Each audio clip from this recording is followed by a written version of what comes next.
ಲೋಕಸಭೆ ಚುನಾವಣೆ ಮುಗಿಯುತ್ತಲೇ ಗ್ಯಾರಂಟಿಗಳು ಖತಂ. ಎಲೆಕ್ಷನ್ನಲ್ಲಿ ಕೈ ಹಿಡಿಯದಿದ್ದರೆ ಗ್ಯಾರಂಟಿಗಳಿಗೆ ಬೀಳುತ್ತಾ ಬ್ರೇಕ್. ಇದು ಎಚ್ಚರಿಕೆಯೋ ಬೆದರಿಕೆಯೋ ಮತದಾರರಿಗೆ ಆಮಿಷವೋ? ಇದೇ ಇಂದಿನ ಅಖಾಡ. Vote ಕೊಟ್ರಷ್ಟೇ guarantee.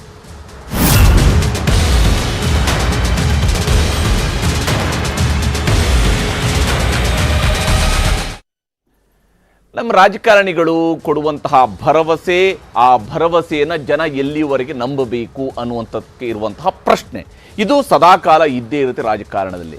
ಈಗ ನುಡಿದಂತೆ ನಡೆಯುತ್ತೀವಿ ಅಥವಾ ನುಡಿದಂತೆ ನಡೆದಿದ್ದೇವೆ ಅಂತ ಹೇಳ್ತಾ ಇರುವಂಥವರು ಕೂಡ ತಾವು ನುಡಿದಿರುವಂಥದ್ದು ಎಲೆಕ್ಷನ್ಗೆ ಸೀಮಿತವಾಗಿ ಅಷ್ಟೇನೆ, ವೋಟ್ ಕೊಟ್ಟರೆ ಅಷ್ಟೇನೆ, ವೋಟ್ ಕೊಡದಿದ್ರೆ ಇಲ್ಲ ಅನ್ನುವಂತಹ ಸ್ವರೂಪವನ್ನು ತಾಳ್ತಾ ಇದೆಯಾ? ಯಾಕಂದರೆ ಮಾಗಡಿ ಶಾಸಕರು ಕಾಂಗ್ರೆಸ್ನ ಹಿರಿಯ ನಾಯಕರು, ಯಾಕಂದರೆ ಅವರೇನು ಮೊದಲ ಬಾರಿಯ ಶಾಸಕರಲ್ಲ, ಅವರು ಈ ಹಿಂದಿನ ಅವಧಿಗಳಲ್ಲೂ ಕೂಡ ಶಾಸಕರಾಗಿ ಅಲ್ಲಿ ಕೆಲಸ ಮಾಡಿದ್ದಾರೆ. ಬೇರೆ ಬೇರೆ ಸಂದರ್ಭದಲ್ಲಿ 1994ರಿಂದಲೂ ಕೂಡ ಬೇರೆ ಬೇರೆ ಪಕ್ಷಗಳಿಂದಲೂ ಕೂಡ ಅವರು ಶಾಸಕರಾಗಿ ಆಯ್ಕೆ ಆದಂಥವರು.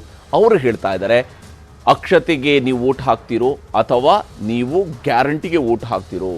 ಲೋಕಸಭೆ ಚುನಾವಣೆಯಲ್ಲಿ ನೀವು ಗ್ಯಾರಂಟಿಗೆ ವೋಟ್ ಹಾಕಿಲ್ಲ ಅಂತ ಹೇಳಿದರೆ ಗ್ಯಾರಂಟಿಗಳು ನಿಂತು ಹೋಗ್ತವೆ ಅನ್ನುವಂಥದ್ದನ್ನು ಹೇಳ್ತಾ ಇರುವಂಥದ್ರ ಉದ್ದೇಶ ಏನು ಅನ್ನೋದ್ರ ಬಗ್ಗೆ ಚರ್ಚೆಯನ್ನು ಆರಂಭಿಸೋದಕ್ಕಿಂತ ಮುಂಚಿತವಾಗಿ ಅದರ ಬಗ್ಗೆ ಒಂದು ವರದಿಯನ್ನು ನಿಮಗೆ ತೋರಿಸ್ತೀನಿ.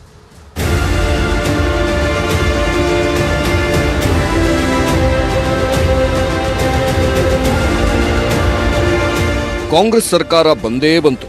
ಎಲ್ಲೆಲ್ಲೂ ಗ್ಯಾರಂಟಿಗಳದ್ದೇ ಸದ್ದು. 5 ಗ್ಯಾರಂಟಿಗಳಿಗೆ ಭರ್ಪೂರ ಬೆಂಬಲ. ಎಲ್ಲ ಗ್ಯಾರಂಟಿಗಳ ಬಳಕೆಗೆ ದುಂಬಾಲು ಬಿದ್ದ ಜನ.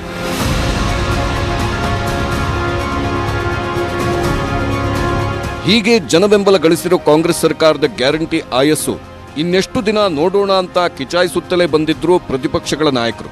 ಇದೀಗ ಗ್ಯಾರಂಟಿ ಸರ್ಕಾರದ ಶಾಸಕರೇ ಆಡಿರೋ ಮಾತುಗಳು ಗ್ಯಾರಂಟಿಗಳಿಗೆ ಗ್ಯಾರಂಟಿಯೇ ಇಲ್ವಾ ಅನ್ನೋ ಅನುಮಾನ ಮೂಡಿಸಿದೆ.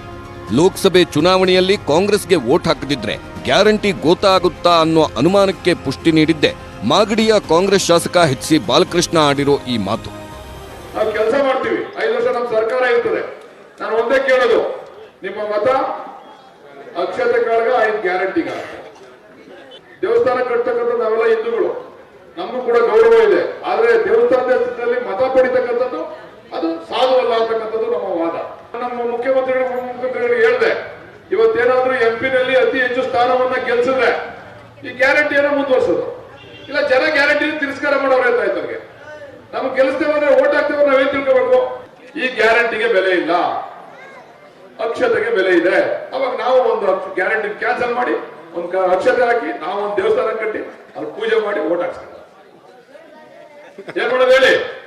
ಗ್ಯಾರಂಟಿ ಬೇಕಾ ಅಕ್ಷತೆ ಬೇಕಾ? ಮಾಗಡಿಯ ಶ್ರೀಗಿರಿಪುರದಲ್ಲಿ ನಿನ್ನೆ ನಡೆದ ಜನಸ್ಪಂದನ ಕಾರ್ಯಕ್ರಮದಲ್ಲಿ ಶಾಸಕ ಬಾಲಕೃಷ್ಣ ಈ ಮಾತು ಹೇಳಿದ್ರು. ಅಷ್ಟೇ ಅಲ್ಲ, 2,000 ತೆಗೆದುಕೊಳ್ತಿರೋ ಮಹಿಳೆಯರೆಲ್ಲರೂ ವೋಟ್ ಹಾಕ್ತೀರಾ ಇಲ್ವಾ ಎಂದು ಪ್ರಶ್ನೆ ಮಾಡಿದ್ರು. ಈ ಬಗ್ಗೆ ನ್ಯೂಸ್ 18 ಕನ್ನಡದೊಂದಿಗೆ ಬಾಲಕೃಷ್ಣ ಎಕ್ಸ್ಕ್ಲೂಸಿವ್ ಆಗಿ ಮಾತನಾಡಿದ್ರು. ನಿನ್ನೆ ಆಡಿದ ಮಾತನ್ನ ಸಮರ್ಥಿಸಿಕೊಂಡ್ರು. ಯಾವುದೇ ಕಾರ್ಯಕ್ರಮವನ್ನ ಒಂದು ಪಕ್ಷ ಅಧಿಕಾರಕ್ಕೆ ಬಂದ ಮೇಲೆ ಕೊಟ್ರೆ ಅದರ ಪ್ರತಿಫಲವನ್ನ ಅದೇ ಪಕ್ಷಕ್ಕೆ ಸಿಗಬೇಕು ತಾನೆ. ಗ್ಯಾರಂಟಿ ಕೊಟ್ಟಿರ್ತಕ್ಕಂಥದ್ದು, ಗ್ಯಾರಂಟಿನ ಕೊಡ್ತೀವಿ ಅಂತ ಘೋಷಣೆ ಮಾಡಿದಂಥ ಸಂದರ್ಭದಲ್ಲಿ ನಮ್ಮ ಮುಖ್ಯಮಂತ್ರಿ ಉಪಮುಖ್ಯಮಂತ್ರಿಗಳು ಸಿಗ್ನೇಚರ್ ಹಾಕಿ ಮನೆಗೂ ಕೊಟ್ಟು ಆ ಹೆಣ್ಮಕ್ಳನ್ನ ಅವ್ರ ಆಶೀರ್ವಾದದಿಂದ ನಾವು ಗೆದ್ದಿದ್ದೀವಿ. ಇವತ್ತು ನಾವು ಗ್ಯಾರಂಟಿಯಿಂದ ಗೆದ್ದುಬಿಟ್ಟಿದ್ದೀವಿ ಅಂತ ಹೇಳಿ ಇವರು ಅಕ್ಷತೆ ಕೊಟ್ಟು ಓಟ್ ಹಾಕ್ಸ್ಕೊಳಕ್ ಹೋದ್ರೆ ನಾನು ಅದಕ್ಕೆ ಜನಕ್ಕೆ ಹೇಳಿದ್ದೀನಿ, ನೀವು ಅಕ್ಷತೆಗೆ ಓಟ್ ಹಾಕ್ತಿರೋ ಗ್ಯಾರಂಟಿಗೆ ಓಟ್ ಹಾಕ್ತಿರೋ ನೀವು ತೀರ್ಮಾನ ಮಾಡಿ. ಇಷ್ಟೊಂದು ತೊಂದರೆ ಇದ್ರೂ ಕೂಡ, ಆರ್ಥಿಕ ಸಮಸ್ಯೆ ಇದ್ರೂ ಕೂಡ ಮುಖ್ಯಮಂತ್ರಿಗಳು ಬಡವರ ಬದುಕನ್ನ ಕಟ್ಟಿಕೊಡ್ಬೇಕು ಅಂತೇಳಿ ಮುಖ್ಯಮಂತ್ರಿ ಉಪಮುಖ್ಯಮಂತ್ರಿಗಳು ಗ್ಯಾರಂಟಿಗಳನ್ನ ಜಾರಿಗೆ ತಂದಿದ್ದಾರೆ. ಬರೀ 5 ವರ್ಷ ಅಲ್ಲ, ಇನ್ನೊಂದ್ಸರಿ ಸರ್ಕಾರ ಅಧಿಕಾರಕ್ಕೆ ಬಂದ್ರೆ ಅದನ್ನು 10 ವರ್ಷ ಮುಂದುವರಿಸ್ತೀವಿ ನಾವು. ಮಠ ಮಂದಿರಗಳನ್ನೆಲ್ಲ ಬಿಟ್ಬಿಡ್ರಿ, ಜನಗಳ ಅಭಿವೃದ್ಧಿಯತ್ತ ಗಮನ ಕೊಡೋಣ. ಜನಗಳಿಗೆ ಏನಾಗಬೇಕು ಅನ್ನೋದ್ರ ಬಗ್ಗೆ ಹೋರಾಟ ಮಾಡಲಿ. ನಾವು ಜನರ ಬದುಕನ್ನ ಕಟ್ಕೊಡ್ತಕ್ಕಂಥ ಕೆಲಸ ಮಾಡೋಣ. ಇವೆಲ್ಲ ಬಿಡೋಣ, ಮಂದಿರ ಮಠ ಇವನ್ನೆಲ್ಲವನ್ನ ಬಿಟ್ಟು ಜನರ ಬದುಕಿನ ಬಗ್ಗೆ ಯೋಚನೆ ಮಾಡಿ ಅಂತ ಹೇಳಿ ನಮ್ಮ ವಿರೋಧಿಗಳಲ್ಲಿ ಮನವಿ ಮಾಡ್ತೀನಿ ನಾನು. ಕೇವಲ ಮತಕ್ಕಾಗಿ ಗ್ಯಾರಂಟಿ ಕೊಟ್ಟಿರೋದು. ಬಾಲಕೃಷ್ಣ ಹೇಳಿಕೆಯೇ ಈಗ ಪ್ರತಿಪಕ್ಷಗಳಿಗೆ ಅಸ್ತ್ರ. ಗ್ಯಾರಂಟಿ ಘೋಷಣೆ ಜಾರಿಯಾದಾಗಿನಿಂದಲೂ ಸರ್ಕಾರದ ವಿರುದ್ಧ ಟೀಕೆ ಮಾಡುತ್ತಿದ್ದ ಪ್ರತಿಪಕ್ಷಗಳಿಗೆ ಈಗ ಬಾಲಕೃಷ್ಣ ಹೇಳಿಕೆಯೇ ದೊಡ್ಡ ಅಸ್ತ್ರವಾಗಿದೆ. ಎಕ್ಸ್ನಲ್ಲಿ ಪೋಸ್ಟ್ ಹಾಕಿರೋ ಬಿಜೆಪಿ ರಾಜ್ಯಾಧ್ಯಕ್ಷ ವಿಜಯೇಂದ್ರ ಸರ್ಕಾರಕ್ಕೆ ಬಿಸಿ ಮುಟ್ಟಿಸಿದ್ದಾರೆ.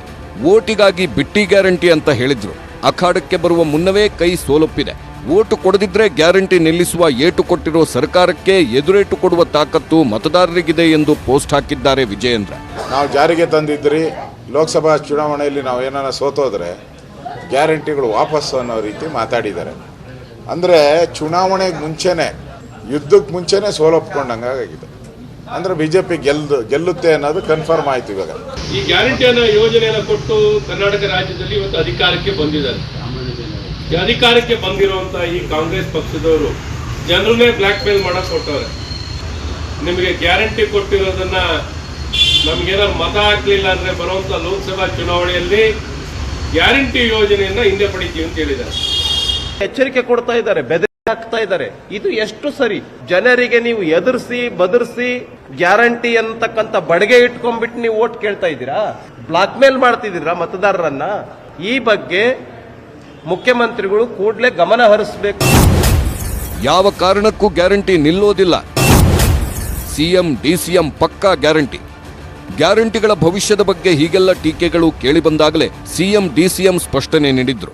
ಯಾವ ಸಂದರ್ಭದಲ್ಲಿ ಏನ್ ಹೇಳಿದ್ರು ಬಟ್ ಯಾವ ಕಾರಣಕ್ಕೂ ಹೊಸ ಅದನ್ನೆಲ್ಲ ಇಂಪ್ಲಿಮೆಂಟ್ ಮಾಡಿ ಪರಿಣಾಮಕಾರಿಯಾಗಿ ಏನಾದ್ರು ಸ್ಕೀಮ್ ಇಟ್ಕೊಂಡು ಹೇಳಿರ್ಬೇಕು. ನಾವಂತೂ ಯಾವ ಕಾರಣಕ್ಕೂ ನಿಲ್ಸಲ್ಲ, ಗೊತ್ತಾಯ್ತಾ? ಅವು ಮುಂದುವರಿತವೆ. ಇದು ಬಡವರ ಕಾರ್ಯಕ್ರಮಗಳು. ಬಿಜೆಪಿಯವರು ಹೇಳಿರೋದು ಅವರು ಮುಂದಕ್ಕೆ ಇದನ್ನ ನೀವು ಮಾಡಿದ್ರೆ ನಿಲ್ತದೆ ಅಂತ, ಅದನ್ನ ಅವ್ರು ಹೇಳಿದಾಗ ನೀವು ಸ್ವಲ್ಪ ಎಚ್ಚರಿಕೆಯಿಂದ ಇರಿ ಅಂತ ಹೇಳ್ತಾರೆ. No guarantee will be stop in Karnataka. ಮಂತ್ರಾಕ್ಷಿ ಕೊಡೋದ್ರಿಂದ ಜನರು ಹಸಿದ ಒಟ್ಟಿಗೆ ಅನ್ನ ಹಾಕಕ್ಕೆ ಸಾಧ್ಯ ಇಲ್ಲ. ಕಾಂಗ್ರೆಸ್ ಪಕ್ಷ ಹಸಿದ ಒಟ್ಟಿಗೆ ಅನ್ನ ಹಾಕುವಂತ ಕೆಲಸವನ್ನು ಮಾಡ್ತಾ ಇದೆ. ಇದಕ್ಕೆ ನೀವು ಗ್ಯಾರಂಟಿಗಳ ಬಗ್ಗೆ ಚಿಂತನೆ ಮಾಡಿ ಅಂತ ಜನರಿಗೆ ಮನವರಿಕೆ ಮಾಡಿದ್ದಾರೆ ವಿನ ಆ ಗ್ಯಾರಂಟಿ ಯೋಜನೆಗಳನ್ನು ಸ್ಥಗಿತ ಮಾಡಕ್ ಸಾಧ್ಯ ಇಲ್ಲ. ಲೋಕಸಭೆ ಚುನಾವಣೆವರೆಗಷ್ಟೇ ಈ ಗ್ಯಾರಂಟಿ ಅಂತ ಜನರು ಮಾತಾಡಿಕೊಳ್ತಿದ್ದಾರೆ. ರಾಜಕಾರಣದ ಪಡಸಾಲೆಯಲ್ಲೂ ಅದೇ ಚರ್ಚೆ. ಹೀಗಿರುವಾಗಲೇ ಸರ್ಕಾರದ ಭಾಗವಾದ ಶಾಸಕರಿಂದಲೇ ಸಿಕ್ಕಿರೋ ಈ ಸುಳಿವು ಚರ್ಚೆ ಹಾಗೂ ಅನುಮಾನ ಹುಟ್ಟು ಹಾಕಿದೆ. Bureau report, news 18. ಹೀಗೆ ಗ್ಯಾರಂಟಿಗೆ ಸಂಬಂಧಿಸಿದಂತೆ ಮುಖ್ಯಮಂತ್ರಿ, ಉಪಮುಖ್ಯಮಂತ್ರಿ ಗ್ಯಾರಂಟಿಯನ್ನು ಕೊಡ್ತಾ ಇದ್ದಾರೆ. ಗ್ಯಾರಂಟಿ ಮುಂದುವರಿಯುತ್ತೆ ಅಂತ ಹೇಳ್ತಿದ್ದಾರೆ. ಶಾಸಕರ ಕಡೆಯಿಂದ ಬಂದಿರುವಂತಹ ಮಾತನ್ನು ಗಮನಿಸಿದಂಥ ಸಂದರ್ಭದಲ್ಲಿ, ಯಾಕೆಂದರೆ ಎಲ್ಲ ನಿರ್ಧಾರಗಳು ಯಾವ್ಯಾವ ಸ್ವರೂಪದಲ್ಲಿ ಯಾವ್ಯಾವ ಸಂದರ್ಭಗಳಲ್ಲಿ ಹೀಗೆ ನಡೀತವೆ ಅನ್ನುವಂಥದ್ದು ರಾಜಕೀಯವನ್ನು ಹತ್ತಿರದಿಂದ ನೋಡಿದಾಗ ಗೊತ್ತಿದ್ದೇ ಇರುವಂಥದ್ದು. ಹೀಗಾಗಿನೇ ಈಗ ವೋಟ್ ಕೊಟ್ಟರಷ್ಟೇ ಗ್ಯಾರಂಟಿನ ಅನ್ನುವ ಪ್ರಶ್ನೆ ಇದ್ದೇ ಇದೆ. ಚರ್ಚೆ ನಾವು ಆರಂಭಿಸೋಣ. ಜೊತೆಗೆ ಅತಿಥಿಗಳು ಕೂಡ ಜಾಯ್ನ್ ಆಗಿದ್ದಾರೆ. ಕಾಂಗ್ರೆಸ್ನ ಮುಖ್ಯ ವಕ್ತಾರರು ಹಾಗೆಯೇ ವಿಧಾನ ಪರಿಷತ್ ಸದಸ್ಯರಾಗಿರುವ ನಾಗರಾಜ್ ಯಾದವ್ ಅವರೊಂದಿಗೆ ಈ ಕಾರ್ಯಕ್ರಮದಲ್ಲಿ ಜಾಯ್ನ್ ಆಗಿದ್ದಾರೆ. ಹಾಗೆಯೇ ಭಾರತೀಯ ಜನತಾ ಪಕ್ಷದ ರಾಜ್ಯ ವಕ್ತಾರರಾಗಿರುವ HN ಚಂದ್ರಶೇಖರ್ ನಮ್ಮ ಜೊತೆಗಿದ್ದಾರೆ. JDSನ ವಕ್ತಾರರಾಗಿರುವ ಅಶ್ವಿನ್ ಕುಮಾರ್ ನಮ್ಮ ಜೊತೆಗೆ ಕಾರ್ಯಕ್ರಮದಲ್ಲಿ ಜಾಯ್ನ್ ಆಗಿದ್ದಾರೆ. ಹಾಗೆಯೇ ದಿ ಟೈಮ್ಸ್ ಆಫ್ ಇಂಡಿಯಾ ಪತ್ರಿಕೆಯ ಹಿರಿಯ ಸಹಾಯಕ ಸಂಪಾದಕರಾಗಿರುವ BV ಶಿವಶಂಕರ್ ಕೂಡ ನಮ್ಮ ಜೊತೆಗೆ ಮುಂದಿನ ಹಂತದಲ್ಲಿ ಜಾಯ್ನ್ ಆಗ್ತಾರೆ. ನಾನು ಚರ್ಚೆಯನ್ನು ಆರಂಭಿಸಿದ್ದೀನಿ ನಾಗರಾಜ್ ಯಾದವ್ ಅವರ ಮೂಲಕವಾಗಿಯೇ. ನಾಗರಾಜ್ ಯಾದವ್ ಅವರೇ, ಇದು ವೈಯಕ್ತಿಕ ಹೇಳಿಕೆ ಅನ್ನುವಂಥದ್ದನ್ನು ಬಿಟ್ಟು ತಮ್ಮಿಂದ ನಾನು ಉತ್ತರವನ್ನು ನಿರೀಕ್ಷೆ ಮಾಡ್ತೀನಿ. ಎಲ್ಲಿವರೆಗೆ ಗ್ಯಾರಂಟಿ? ನಾನು ವೈಯಕ್ತಿಕ ಹೇಳಿಕೆ ಅಂದ್ರೆ ನಿರೀಕ್ಷೆ ಮಾಡ್ಲಿಕ್ಕೆ ನಿಮ್ಗೆ ರೈಟ್ ಟು ಬಾಲಕೃಷ್ಣ ಅವರದ್ದು ವೈಯಕ್ತಿಕ ಹೇಳಿಕೆ ಅನ್ನುವಂಥ ಡಿಫೆನ್ಸ್ ಅನ್ನು ದಯವಿಟ್ಟು ತೆಗೆದುಕೊಳ್ಳದೆ ತಾವು ಇದಕ್ಕೆ ಉತ್ತರವನ್ನ ಕೊಡಿ. ಗ್ಯಾರಂಟಿ ಎಲ್ಲಿವರೆಗೆ ಅಂತ. ನಾನು ಅವರ ವೈಯಕ್ತಿಕ ಗ್ಯಾರಂಟಿ ಓಟ್ ಕೊಟ್ರಷ್ಟೇನಾ? ನಾನು ಅವರು ವೈಯಕ್ತಿಕ ಹೇಳಿಕೆ ಅಂತ ಹೇಳಲಿಕ್ಕೆ ಬಯಸಲೇ ಇಲ್ಲ. ನಾನು ಆಗ ಅನ್ಸ್ಕೊಂಡಿದ್ರಿ maybe it's your opinion, it's okay.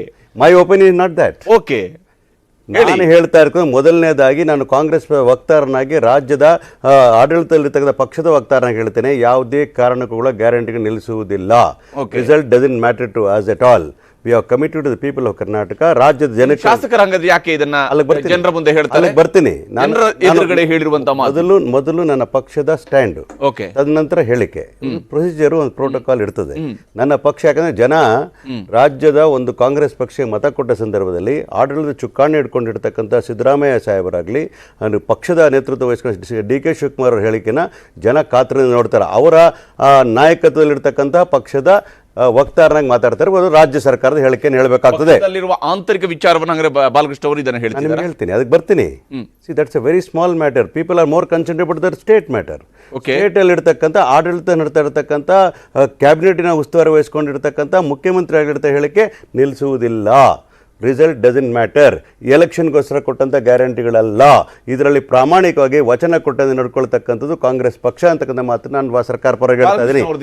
Balakrishna ವಿಚಾರಕ್ಕೆ ಬಂದಾಗ ಅವರು ಹೇಳಿರ್ತಕ್ಕಂಥ ವಿಚಾರಗಳು, ಅವರ ಕ್ಷೇತ್ರದಲ್ಲಿ ಮಾತಾಡ್ತಾ ಸಂದರ್ಭದಲ್ಲಿ ಹೇಳಿದ ವಿಚಾರಗಳು, ಒಂದು ಕಡೆ ಅಕ್ಷತೆ ಬಗ್ಗೆ ಕಾಳುಗಳ ಬಗ್ಗೆ ಮಾತಾಡ್ತಾರೆ, ಒಂದು ಕಡೆ ಗ್ಯಾರಂಟಿಗಳ ಬಗ್ಗೆ ಮಾತಾಡ್ತಾರೆ. ಅವ್ರು ಮತ ಕೇಳ್ತಕ್ಕಂಥ ರೀತಿಯಲ್ಲಿ ಅವ್ರೇನಾದರೂ ನಿಲ್ಲಿಸ್ತೀವಿ ಅಂತ ಹೇಳಿದ್ರೆ ಅದು ತಪ್ಪು ಅಂತಲೂ ನಾನು ಹೇಳ್ತೇನೆ. I will not conceive it at any cost.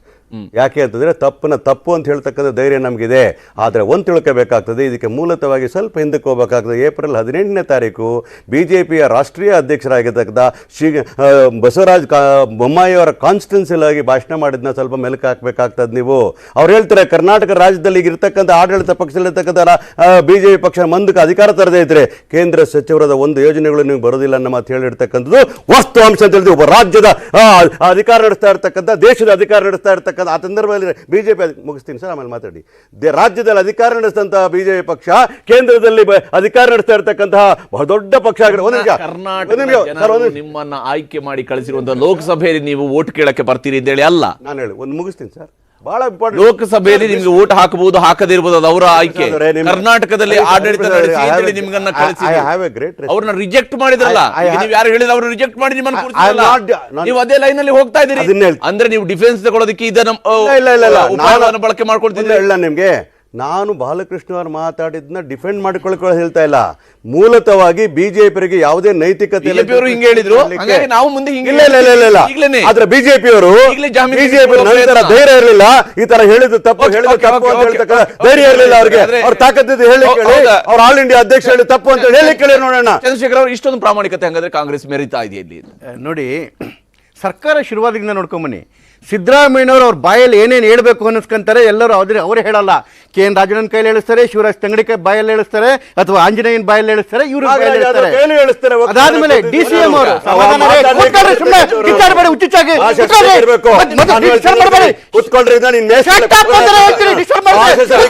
ಯಾವನ ಬಚ್ಚ ಹತ್ರ ಹೇಳು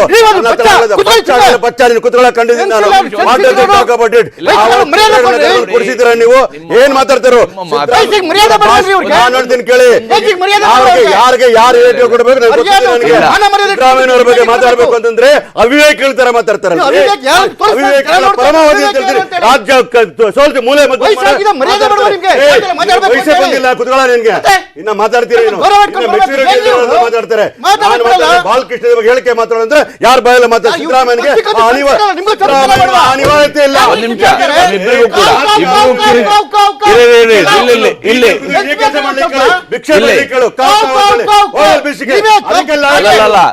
ಆ ಕೆಲಸಕ್ಕೆಲ್ಲ ನಿಮ್ಮಿಬ್ರಿಗೂ ಒಂದು ಸಲಹೆನ ಕೊಡಬಲ್ಲ ಅಷ್ಟೇ.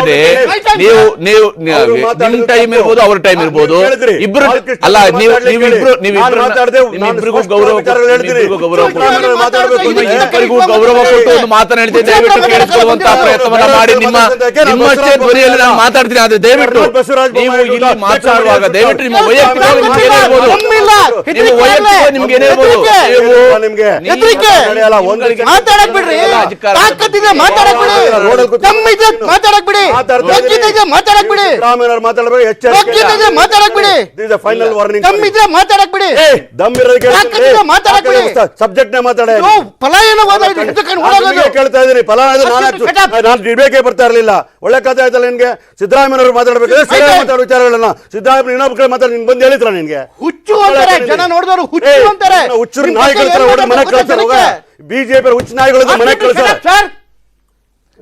ನೀವಿಬ್ರು I will not allow him. ಅಲ್ಲ ಮಾತಾಡ್ತಾರೆ, ಭಾಷೆ ಸರಿ ಇರಬೇಕು. ನೀವು ಭಾಷೆ ಪ್ರಯೋಗ ಮಾಡಿದ್ರೆ ಏನಾಗ್ತೀರಿ ಗೊತ್ತಾ? ಸಜ್ಜನಿಗೆ ಮಾತಾಡ್ತೀವಿ, ಇದಕ್ಕೆಲ್ಲ ಎದುರನ್ನೆಲ್ಲ ಬಚ್ಚ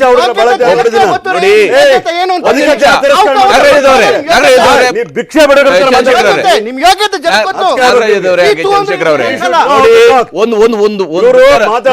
ಒಂದ್ ನಿಮಿಷ ಹೇಳೋದನ್ನ ಕೇಳಿ, ಒಂದ್ ನಿಮಿಷ ಹೇಳೋದನ್ನ ಕೇಳಿ.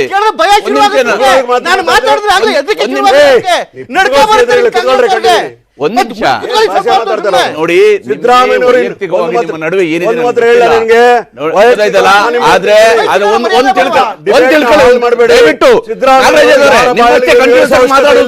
ನನಗೂ ಕೂಡ ಮಾಡ್ಕೋಬೇಕು. ಅವರು ಭಾಷೆ ಇದೆ, ನಾನು ಕೂಡ ಅಷ್ಟೇ ಕಂಟಿನ್ಯೂಸ್ ಆಗಿ ಮಾತಾಡಬಲ್ಲೆ, ನಿಮ್ಮಷ್ಟೇ ದೊಡ್ಡದಾಗಿ ಮಾತಾಡಬಲ್ಲೆ. ಆದ್ರೆ ದಯವಿಟ್ಟು ತಮ್ಮಿಬ್ರಿಗೂ ಕೂಡ ಹೇಳ್ತೀನಿ, ಗೌರವವನ್ನ ಜನರ ಎದುರುಗಡೆ ಉಳಿಸ್ಕೊಳ್ಬೇಕಾಗುತ್ತೆ. ನಿಮ್ಗೆ ಬಿಟ್ಟಿರುವಂತದ್ದು ನಿಮ್ಗೆ ಬಿಟ್ಟಿರುವಂತದ್ದು ನಿಮ್ಮ ಗೌರವ ನೀವು ಉಳಿಸ್ಕೊಳ್ತೀರಿ ಅಂದ್ರೆ ಉಳಿಸ್ಕೊಳ್ಳಿ, ಉಳಿಸ್ಕೊಂಡಿಲ್ಲ ಅಂದ್ರೆ ನಿಮ್ಮನ್ನ ಬೇರೆ ನಿಮ್ಮನ್ನ ನೀವು ಹೆಂಗೆ ಇರೋದು ನಿಮ್ಮನ್ನ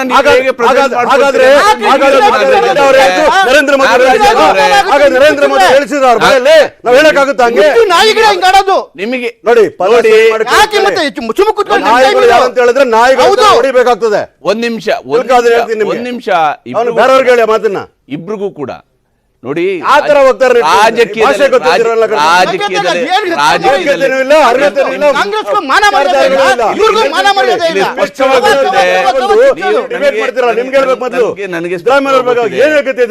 ನೀವು ಇಬ್ರು ಇನ್ಯಾವುದೋ ಒಂದು ಪ್ಯಾನಲ್ ನಲ್ಲಿ ಇನ್ಯಾವುದೋ ಜಗಳ ಮಾಡಿರ್ತೀರಿ, ಅದನ್ನ ಇಲ್ಲಿ ಕ್ಯಾರಿ ಫಾರ್ವರ್ಡ್ ಮಾಡ್ತಾ ಮಾಡಬೇಡಿ. ಹೇಳ್ತೀನಿ, ಯಾವುದೇ ಒಬ್ಬ ಅನುಭವಿ ರಾಜಕಾರಣಿಗೆ ಇರ್ಬೇಕಂತ ದೊಡ್ಡ ಗುಣ ಏನು ಗೊತ್ತಾ? ಒಬ್ಬ ಅನುಭವಿ. ನಾನು ನೋಡಿ, ನೀವು ತಪ್ಪು ಮಾಡಿದ್ರೆ ನೀವು ತಪ್ಪು ಮಾಡಿದ್ರೆ ಚಂದ್ರಶೇಖರ್ ಆದ್ರೆ ಚಂದ್ರಶೇಖರ್ ತಪ್ಪು ಹೇಳ್ತೀರಿ, ಸುಖ ಸುಮ್ಮನೆ ಕೂತ್ಕೊಂಡು ಕೇಳೋದಕ್ಕೆ ನಿಮ್ಮ ವೈಯಕ್ತಿಕ ಮಾತುಗಳನ್ನ ಕೇಳೋದಕ್ಕೆ ನಾನಿರ್ಬೇಕಾಗ್ತಿಲ್ಲ. ದಯವಿಟ್ಟು ಪದ ಯೂಸ್ ಮಾಡ್ತಾ ಇದ್ದಾರೆ. ಅಲ್ಲ, ನೀವು ಕೂಡ ಅಂತದೇ ಪದಗಳನ್ನು ಯೂಸ್ ಮಾಡ್ತೀವಿ. ಅಲ್ಲ, ನೀವಿಬ್ರು ಅಂತದೇ ಪದಗಳು. ನೀವು ಒಂದೊಂದು ರಾಜಕೀಯ ಪಕ್ಷದ ವಕ್ತಾರರು ಅನ್ನೋದನ್ನ ಫಸ್ಟ್ ನೀವು ಇಟ್ಕೊಂಡು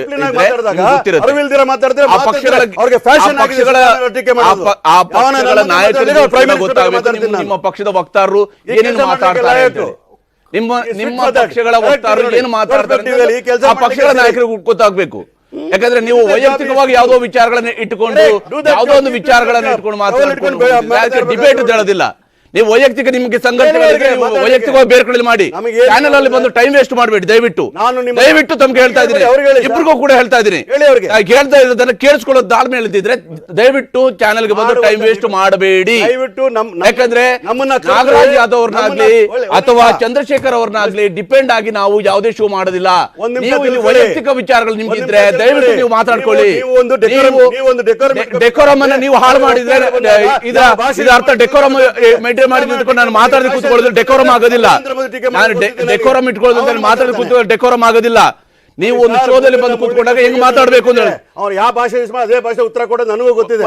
ನಿಮ್ಮನ್ನು ನಾನು ಕೇಳ್ತೀನಿ, ಅವ್ರು ಯಾವ ಭಾಷೆಯಲ್ಲಿ ಉತ್ತರ ಕೊಡ್ತಾರೋ ಆ ಭಾಷೆಯಲ್ಲಿ ಉತ್ತರ ಕೊಡಿ. ನಿಮ್ಮನ್ನು ಯಾರು ತಡೀತಾರೆ? ನಾನು ನಾಗರಾಜದವ್ರು ಹಿಂಗೆ ಮಾತಾಡಬೇಡಿ ಅಂತ ಹೇಳಿ ನಾನು ಯಾವ ತರ ಹೇಳಿದಿನ ಮತ್ತಿನ್ನೇನು? ವೈಯಕ್ತಿಕವಾದಂತ ವಾದಗಳಿಗೆ ಬರಬೇಡಿ.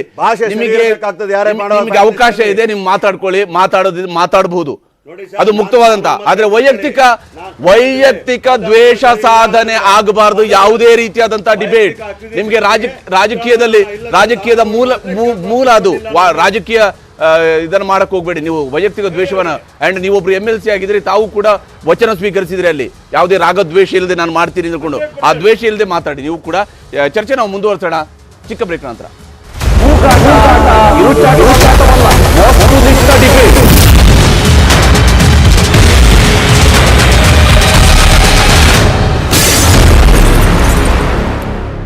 ಬ್ರೇಕ್ ನಂತರ ಮತ್ತೊಮ್ಮೆ ಸ್ವಾಗತ. ಯಾವತ್ತೂ ಕೂಡ ಚರ್ಚೆಯಲ್ಲಿ ಒಂದು ಅಂಶವನ್ನು ನಾವು ಗಮನದಲ್ಲಿ ಇಟ್ಕೊಳ್ಳೇಬೇಕು. ಒಬ್ಬರ ಮಾತಿಗೆ ಮತ್ತೊಬ್ಬರು ಉತ್ತರವನ್ನು ಕೊಡೋದಿಕ್ಕೆ ಅದರದ್ದೇ ಆದಂಥ ಅವಕಾಶ ಇದ್ದೇ ಇರುತ್ತೆ ಮತ್ತು ಆ ಸಿಸ್ಟಮನ್ನು ಒಬ್ಬ ಆ್ಯಂಕರ್ ಆಗಿ ನಾನು ಯಾವತ್ತೂ ಕೂಡ ಪಾಲನೆ ಮಾಡ್ತೀನಿ. ಯಾಕಂದರೆ ಯಾರದೇ ಧ್ವನಿಗೂ ಕೂಡ ಅಡ್ಡ ಬರೋದಿಲ್ಲ.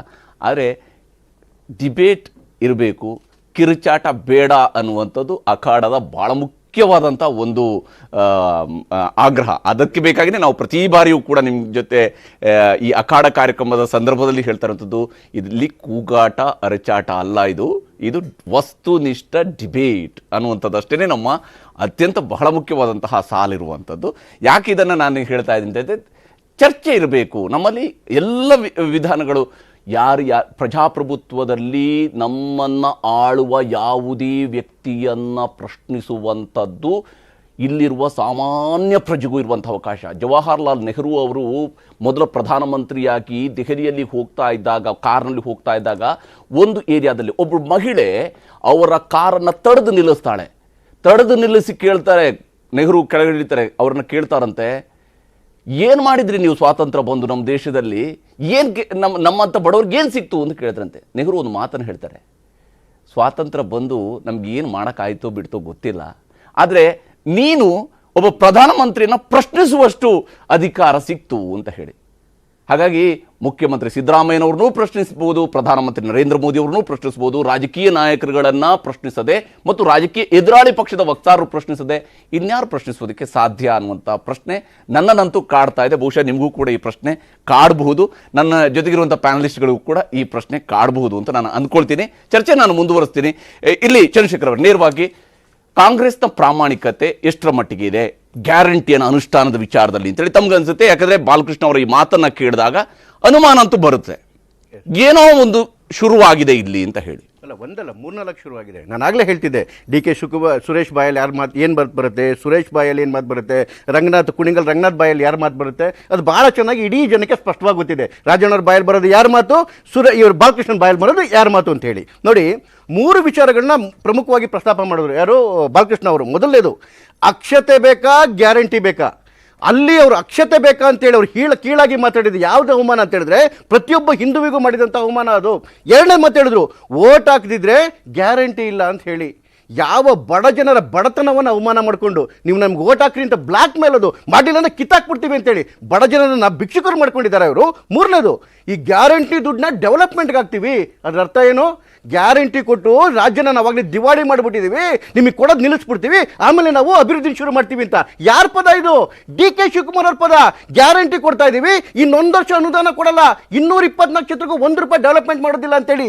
ಏನಕ್ಕೆ ಇವ್ರಿಗೆ ಹಿಂಗಾಯ್ತು ಅಂತ ಹೇಳಿದ್ರೆ, ಏನು ಪಂಚರಾಜ್ಯ ಚುನಾವಣೆಯಲ್ಲಿ ಸೋಲಾಯ್ತು, ಇವ್ರು ಗ್ಯಾರಂಟಿ ಕಾರ್ಡ್ ಇಟ್ಕೊಂಡು ಹೋದ್ರಲ್ಲ, ಅಲ್ಲಿ ಜನ ಇವ್ರು ಯಾವಾಗ ಸೋಲ್ಸಿ ಕಳ್ಸಿದ್ರಲ್ಲ, ಅದಾದ್ಮೇಲೆ ಇದೇ ಗ್ಯಾರಂಟಿ ನೆಚ್ಕೊಂಡು ಇಂಡಿಯಾ ಅಲಯನ್ಸ್ ಮಾಡಕ್ ಹೋದ್ರು, ಇಂಡಿನ ಚಿಂದಿ ಆಗೋಯ್ತಲ್ಲ, ಆಗ ಇವ್ರಿಗೆ ಆ ಫ್ರಸ್ಟ್ರೇಷನ್ ಜನರ ಮೇಲೆ ತಿರ್ಸಕ್ಕೆ ಶುರು ಮಾಡಿದ್ರು.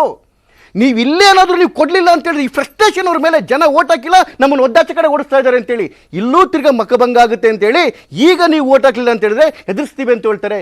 ನಿಜವಾಗ್ಲೂ ಇವ್ರಿಗೆ ಏನೋ ಪ್ರಾಮಾಣಿಕತೆ ಇದೆ? CMಗೆ DCMಗೆ ಕ್ರಮ ಯಾಕೆ ಸ್ವಾಮಿ ತಗೊಂಡಿಲ್ಲ ನೀವು? ಕ್ಷಮೆ ಕೇಳಿಲ್ಲ ಇವರು. ಅಂದ್ರೆ ಅರ್ಥ ಏನು? ಒಬ್ಬರಿಗೆ ಚೂಟ್ಬಿಟ್ಟು ನೀನು ಕಿರ್ಚು ಅಂತ ಹೇಳೋದು, ಹಿಂದಗಡೆಗೆ ಇವ್ರಿಗೆ ನಾಟಕ ಆಡೋದು, ನಾಚಿಕೆ ಆಗಲ್ವಾ ಇವ್ರಿಗೆ?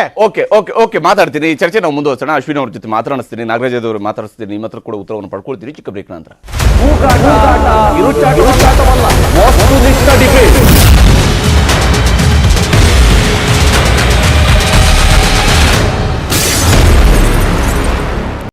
ಹೀಗೆ ರಾಜ್ಯದ ಬೇರೆ ಬೇರೆ ಭಾಗಗಳಲ್ಲಿ ಜನ ತಮ್ಮ ಅಭಿಪ್ರಾಯವನ್ನು ವ್ಯಕ್ತಪಡಿಸಿದ್ದಾರೆ. ಏನು ನಡೀತಿದೆ, ಯಾವ ಸ್ವರೂಪದಲ್ಲಿ ಈ ಗ್ಯಾರಂಟಿ ವಿಚಾರವನ್ನು ವಾಪಸ್ ತಗೊಂಡ್ರೆ ಏನು ಜನ ಹೇಳ್ತಾರೆ ಅಂತ ಒಂದು ಸಣ್ಣ ಸ್ಯಾಂಪಲ್ ಅಷ್ಟೇ ನಾವು ಇಲ್ಲಿ ತೋರಿಸಿರುವಂಥದ್ದು. ಅಶ್ವಿನ್ ಅವರು, ತಮ್ಮ ಪ್ರಕಾರ ಈಗ ಬಾಲಕೃಷ್ಣ ಅವರ ಮಾತು, ಯಾಕಂದರೆ ಭಾಳ ಸುದೀರ್ಘ ಕಾಲ ಅವರು JDSನ ಜೊತೆಯಲ್ಲೂ ಕೂಡ ಇದ್ದಂಥವ್ರು, ಈಗ ಕಾಂಗ್ರೆಸ್ನ ಶಾಸಕರಾಗಿ ಅವ್ರು ಹೇಳ್ತಾ ಇರುವಂಥ ಮಾತನ್ನು ಗಮನಿಸಿದಾಗ ಅಕ್ಷತೆ ಮತ್ತು ಗ್ಯಾರಂಟಿಯನ್ನು ಎರಡನ್ನ ಇಟ್ಕೊಂಡು, ಎರಡು ತಕ್ಕಡಿಲಿ ಇಟ್ಕೊಂಡು ಅವ್ರು ತೂಗ್ತಾ ಇದ್ದಾರೆ. ಇದು ಮೇಲೆ ಹೋಗಬೇಕು, ಇದು ಮೇಲೆ ಹೋಗಬೇಕು, ಇದರ ಮೂಲಕವಾಗಿ ಓಟ್ ಬರಬೇಕು, ಇದಕ್ಕೆ ಓಟ್ ಜಾಸ್ತಿ ಹೋಗುತ್ತಾ ಅನ್ನೋಂಥ ರೀತಿಯಲ್ಲಿ ಅವರು ತಕ್ಕಡಿಯನ್ನು ಇಟ್ಟಂಗೆ ಇಟ್ಕೊಂಡು ಕೇಳ್ತಾ ಇದ್ದಾರೆ. ಇವಾಗ ಜನರ ಎದುರುಗಡೆ ಮುಂದಿಟ್ಟಿದ್ದಾರೆ. ಇದು ನಿಜಕ್ಕೂ ಕೂಡ ಜನರಿಗೆ ಮಾಡ್ತಾ ಇರುವಂಥ ಬ್ಲ್ಯಾಕ್ ಮೇಲ್ ಅಲ್ವಾ ಇದು? ಖಂಡಿತ ಹರಿಪ್ರಸಾದ್ ಸರ್, ಆರಂಭದಲ್ಲಿ ನೀವೊಂದು ಪ್ರಶ್ನೆ ಎತ್ತಿದ್ರಿ. ಲೋಕಸಭೆ ಚುನಾವಣೆ ಬೇರೆ, ವಿಧಾನಸಭೆ ಚುನಾವಣೆ ಸಂದರ್ಭದಲ್ಲಿ ನೀವು ಕೊಟ್ಟಂಥ ಮಾತು ಅದು ನಾವು ಹೇಳಿದ್ದೀವಿ, 5 ಅಲ್ಲ ಇನ್ನೂ ಜೊತೆಯಲ್ಲಿ 1-2 ಗ್ಯಾರಂಟಿ ಸೇರಿಸ್ಕೊಡಿ ಅಂತನೂ ವಿರೋಧ ಪಕ್ಷಗಳು ಆ ಸಂದರ್ಭದಲ್ಲಿ ಹೇಳಿದ್ದು. ಇವರು ಸರ್ಕಾರ ರಚಿಸಿದ ಸಂದರ್ಭದಲ್ಲಿ.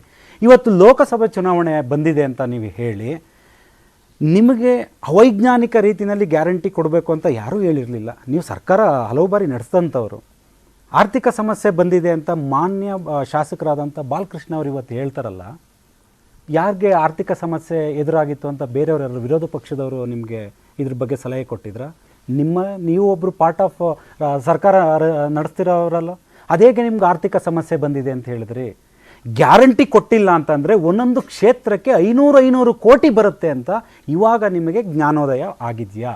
ಸಿಂಪಲ್ ಪ್ರಶ್ನೆಗಳು ಮಾನ್ಯ ಬಾಲಕೃಷ್ಣ ಅವ್ರಿಗೆ. ಯಾಕೆಂತಂದರೆ ತಿಂಗಳಿಗೊಂದೊಂದು ಹೇಳಿಕೆಗಳನ್ನ ಕೊಡ್ತಾರೆ ಸರ್. ಯೋಧರ ಬಗ್ಗೆ ಕೊಟ್ಟರು, ಅದೇ ಕ್ಷೇತ್ರದ ಜನರು ಎಲ್ಲೋ ಒಂದು ಕಡೆ ಚೀಮಾರಿ ಹಾಕಿದ್ರು, ಬೇಡ ಮಾತಾಡಬಾರ್ದು ಅಂತ ಹೇಳಿದ್ರು. ಅಕ್ಷತೆ ಇಟ್ಕೊಂಡು ಭಾವನಾತ್ಮಕವಾಗಿ ಏನಕ್ಕೆ ಹೋಗ್ತಾರೆ? ಒಂದು ಸಂಸ್ಕೃತಿ ಅಂತ ಕನ್ಸಿಡರ್ ಮಾಡಿ. ಅದನ್ನು ರಾಜಕೀಯ ಮಾಡಿದಾಗ BJP ಅವರು ರಾಜಕೀಯ ಮಾಡ್ತಿದ್ದಾರೆ ಅಂದಾಗ ನಿಮಗೂ ಅವಕಾಶ ಸಿಕ್ತಾಗ ರಾಜಕೀಯ ಮಾಡಿ. ಇವತ್ತು ಕಾಂಗ್ರೆಸ್ಸಲ್ಲಿ ಏನಾಗಿದೆ ಸರ್, ಗ್ಯಾರಂಟಿನೇ ಕರ್ನಾಟಕದ ಅಭಿವೃದ್ಧಿಗೆ ಸೂತ್ರ ಅಂತ ತಿಳ್ಕೊಬಿಟ್ಟಿದ್ದಾರೆ ಸರ್. ಇದು ನಾವು ಎಲೆಕ್ಷನ್ ಕಮಿಷನ್ ಮುಂದೆ ಹೋಗ್ತೀವಿ ವಿರೋಧ ಪಕ್ಷದವ್ರು. ಯಾಕೆಂದರೆ ಇವತ್ತು ಕರ್ನಾಟಕದಲ್ಲಿ ತುಂಬ ಪ್ರಬಲಶಾಲಿಯಾಗಿ ವಿರೋಧ ಪಕ್ಷ ಇದೆ. ಪ್ರತಿಯೊಂದು ಹೆಜ್ಜೆ ಕಾಂಗ್ರೆಸ್ ಅವರು ಏನೇನೋ ತಪ್ಪು ಹೆಜ್ಜೆಗಳನ್ನ ಇಡೋದ್ರಲ್ಲೂ ಗುರುತಿಸೋ ಅಂಥ ಕೆಲಸಗಳನ್ನ ಮಾಡ್ತಾ ಇದೆ. ಪ್ರತಿಯೊಂದು ಸರ್, ಇವತ್ತು ನಿಮಗೆ ಇವಾಗ ಅರಿವಾಗಿದೆ ಆಡಳಿತ ಪಕ್ಷದ ಹಾಗೆ ಇದ್ದುಕೊಂಡು ಅಭಿವೃದ್ಧಿ ಅಂದ್ರೆ ಏನು, ಗ್ಯಾರಂಟಿ ಅಂದ್ರೇನು. ಗ್ಯಾರಂಟಿ ಕೊಡಿ, ಏನು ಕೊಟ್ಟಿದ್ದೀರಾ? ಸಬಲೀಕರಣ ಕೊಟ್ಟಿದ್ದೀರಾ, ಮುನ್ನೆಲೆ ತರಲಿಕ್ಕೆ ಕೊಟ್ಟಿದ್ದೀರಾ, ಆರ್ಥಿಕವಾಗಿ ಈಗ ಒಬ್ಬರು ಕಲಬುರಗಿಯಿಂದ ನಿಮ್ಮ ಮಾಧ್ಯಮದವರೇ ಅಕ್ಷತಾ ಅನ್ನೋರು ಒಂದು ಮಾತಂದ್ರು, ಒಂದು ಗೃಹಿಣಿಯವರು, ನಾವು ಯಾರೂ ಪೆದ್ರಿಲ್ಲ, ನಾವು ಅಬ್ಸರ್ವ್ ಮಾಡ್ತಾ ಇರ್ತೀವಿ, ನೀವು ಹೇಳಿದ ತಕ್ಷಣ ನಾವು ಮತ ಹಾಕೋಂಥ ಪ್ರಮೇಯ ಏನು ಬರಲ್ಲ ಅಂತ. ಜನಸಾಮಾನ್ಯರು ಯಾರೂ ಪೆದ್ರಿಲ್ಲ ಸರ್. ಜನಪ್ರತಿನಿಧಿಗಳು ದ್ವಂದ್ವ ಹೇಳಿಕೆಗಳನ್ನ ಕೊಟ್ಕೊಂಡು ನೀವು ಮುಂದಕ್ಕೆ ಹೋಗು ಕೊಡಲ್ಲ ಅಂದರೆ ಏನರ್ಥ ಸರ್? ಅದೊಂದು ರೀತಿ ಭಿಕ್ಷೆ ಅಲ್ವಾ? ಭಿಕ್ಷೆ ಬೇಡ ಅಂತ ಜನರುಗಳು ನೀವು ಭಿಕ್ಷೆ ಬೇಡವರು ಅಂತ ಅಂದ್ಕೊಂಡಿದ್ದೀರಾ ಕಾಂಗ್ರೆಸ್ ಪಕ್ಷದವರು? ಗ್ಯಾರಂಟಿ ಕೊಡ್ತಿರೋದು ಏನಕ್ಕೆ ಅಂತಲೂ ನೀವು ಅವ್ರಿಗೆ ಮನವರಿಕೆ ಮಾಡ್ತಿಲ್ಲ ಅಂದರೆ ಭಿಕ್ಷೆ ಅಂತ ನೀವು ಕನ್ಸಿಡರ್ ಮಾಡೋದಾದರೆ ಇವತ್ತು ಬೇಷರತ್ ಅವರು ಮುಖ್ಯಮಂತ್ರಿಗಳಾಗಿರ್ಬೋದು, ಉಪಮುಖ್ಯಮಂತ್ರಿಗಳು ಕೂಡಲೇ ಆಕ್ಷನ್ ತಗೋಬೇಕು. ಶಾಸಕರು ಸರ್ ಅವ್ರು ಏನಾಗಿದೆ, ನಾನಂತೂ ನನಗೇನೋ ಒಂದು ನನ್ನ ತಿಂಗಳ ಹೇಳಿಕೆಗಳಿಗೆ ನನಗೇನು ಪಕ್ಷದಿಂದ ಸಿಗಬೇಕಾ ಸಿಕ್ಕಾಗಿದೆ, ಬಡವರು ನೀವು ಹೆಂಗಿದ್ರೆ ಹಂಗೆ ಇರಿ ಅನ್ನೋ ಮಟ್ಟಕ್ಕೆ ಭಿಕ್ಷುಕರ ಥರ ಮಾತಾಡೋದಾದ್ರೆ ಇಲ್ಲಿ ಅಶ್ವಿನ್ ಮಾತಾಡ್ತೀನಿ. ಇಲ್ಲಿ ನಾಗರಾಜ್ ಯಾದವ್ರೆ ಒಂದು ಅಂಶವನ್ನ ಈಗ ಅಲ್ಲಿ ಎಚ್ ಸಿ ಬಾಲಕೃಷ್ಣ ಅವರು ಹೇಳಿರುವಂತಹ ಮಾತುಗಳಲ್ಲೂ ಕೂಡ ಗಮನಿಸ್ತಾ ಇದ್ವಿ. ರಾಜ್ಯದ ಆರ್ಥಿಕತೆ ಇಷ್ಟು ಕಷ್ಟದಲ್ಲಿದ್ದಾಗಲೂ ಕೂಡ ನಾವು ಇದನ್ನೆಲ್ಲ ಮಾಡ್ತಾ ಇದ್ದೀವಿ. ಇಷ್ಟು ಕಷ್ಟವನ್ನು ತೆಗೆದುಕೊಂಡು ಮಾಡ್ತಾ ಇರುವಂಥ ತಮಗೆ ಹಿಂದೆ ನೀವು ದೋಸ್ತಿ ಅಂತ ಹೇಳ್ಕೊಂಡು ಕುಮಾರಸ್ವಾಮಿ ಅವ್ರ ಜೊತೆಗೆ ಹೋದಾಗ ಅವತ್ತು ಅವರು ಒಂದು ತನ್ನ ಪಕ್ಷದ ಪರವಾಗಿ ಕೊಟ್ಟಂಥ ಒಂದು ಭರವಸೆ ಇತ್ತು, ಒಂದು ಶಾರ್ಟಲ್ಲಿ ಎಲ್ಲರ ಸಾಲವನ್ನು ನಾನು ಪರಿಹಾರ ಮಾಡ್ತೀನಿ, ಮನ್ನಾ ಮಾಡಿಬಿಡ್ತೀನಿ ಅಂತ ಹೇಳಿದರು. ಅವತ್ತು ಕೂಡ ಕಾಂಗ್ರೆಸ್ನವ್ರು ಏನು ಹೇಳಿದರು, ಹೌದು ನೀವು ಸರ್ಕಾರಕ್ಕೆ ಬೆಂಬಲ ಕೊಟ್ಟಿದ್ರಿ, ಆಮೇಲೆ ಇದಾಯಿತು, ಎಲ್ಲವೂ ಹೌದು, ಅವತ್ತು ಆರ್ಥಿಕತೆ ಹಾಳಾಗುತ್ತೆ ಅನ್ನುವಂಥದ್ದನ್ನು ಹೇಳಿದ್ರಿ. ಗ್ಯಾರಂಟಿ ಕೊಟ್ಟಾಗ ಈ ಆರ್ಥಿಕತೆ ಯೋಚನೆ ನಿಮ್ಮಲ್ಲಿ ಯಾರಿಗೂ ಇರಲಿಲ್ವಾ? ಓಕೆ, ನಾ ಪೇಷಂಟಾಗಿ ಕೇಳಿದ್ರಿ, ನೀವು ಒಂದು ಪೇಷಂಟಾಗಿ ಕೇಳಬೇಕಾಗ್ತದೆ. ಈ 5 ಗ್ಯಾರಂಟಿಗಳ ವಿಚಾರ ಬಂದಾಗ ಅದನ್ನು ಫ್ರೀ ಬೀಜ್ ಅಂತ ಆಲೋಚನೆ ಮಾಡ್ತಕ್ಕಂಥದ್ದು, ಆರ್ಥಿಕ ದಿವಾಳಿತನ ಆಗ್ತಾ ಹೇಳ್ತಕ್ಕಂಥದ್ದು ಮೂರ್ಖತನದ ಪರಮಾವಧಿ ಅಂತ ಹೇಳ್ತಾ ಇದ್ದೀನಿ. I will give you so many examples to you. ಇಡೀ ವಿಶ್ವದಲ್ಲಿ ಅಮೇರಿಕಾದಲ್ಲಿ ಕೂಡ ಅತಿ ವೇಗವಾಗಿ ಬೆಳೀತಕ್ಕಂಥ ಮತ್ತು ಡೆವಲಪ್ಡ್ ಕಂಟ್ರಿ ಅಂತ ಅಮೇರಿಕಾದಲ್ಲಿ ಸೋಷಿಯಲ್ ಸೆಕ್ಯೂರಿಟಿಯಿಂದ ಟ್ಯಾಕ್ಸ್ ಕಲೆಕ್ಟ್ ಮಾಡ್ತಾರೆ, ಅದ್ರ ದುಡ್ಡು ಕೊಡ್ತಾರೆ, ಯಾರು ಕೆಲಸ ಇಲ್ಲ ಅಂತ ದುಡ್ಡು ಕೊಡ್ತಾರೆ ಅಮೇರಿಕ ಅಂತ ಕಂಟ್ರಿಯಲ್ಲಿ.